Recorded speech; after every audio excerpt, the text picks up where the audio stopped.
In today's Consumer Alert, prices for everything are on the rise, including vacations, and that has many people searching for cheaper alternatives. Michael George reports.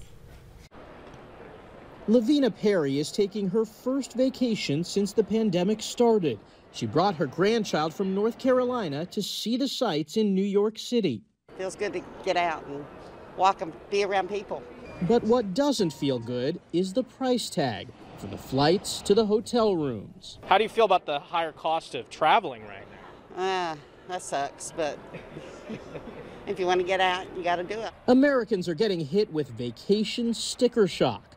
The travel site Hopper.com says the average price for a domestic flight is $353, up 39% from last year.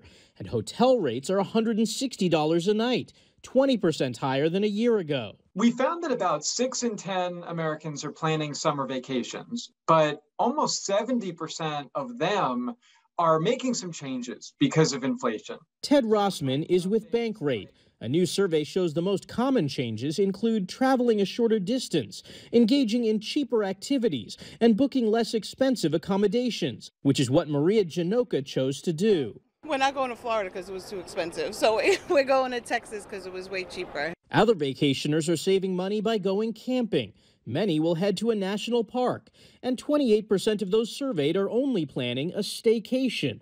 But Rossman says it can be rewarding. Play tourist in your local area, maybe plan some day trips, some things that are fun and nearby, but you don't always get a chance to do. Whether it's a short road trip or an international flight, travel experts say it's a good idea to plan and book now because rates are expected to stay high.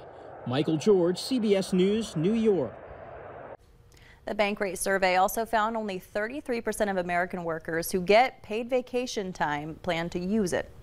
Well, the pain at the pump just got a little less painful for Walmart Plus customers. The retail giant announced it's increased its discount on gas prices from 5 to 10 cents a gallon for members. The discount also expanded to include 12,000 Exxon and Mobil stations. Americans already feeling the sting of inflation now have to deal with skyrocketing rental prices. Prices have increased 20% from just 2 years ago, and it's forcing some people to leave their homes. But Americans are being forced into a competitive rental market. Some cities are experiencing rampant inflation, like Miami. The city recently passed a new law that requires landlords to give tenants a 60-day notice if they plan to raise the rent more than 5%. While that gives people more time, it still doesn't help them find an affordable place to live. Some Florida renters are seeing a more than 100% increase. The U.S. government has released its long-awaited plan to ban menthol cigarettes and flavored cigars. The FDA has attempted several times to get rid of menthol, but faced pushback from big tobacco, members of Congress, and competing political interests. The agency has been under legal pressure to issue a decision after anti-smoking and civil rights groups sued the FDA for unreasonably delaying action on earlier requests to ban menthol. Hutchins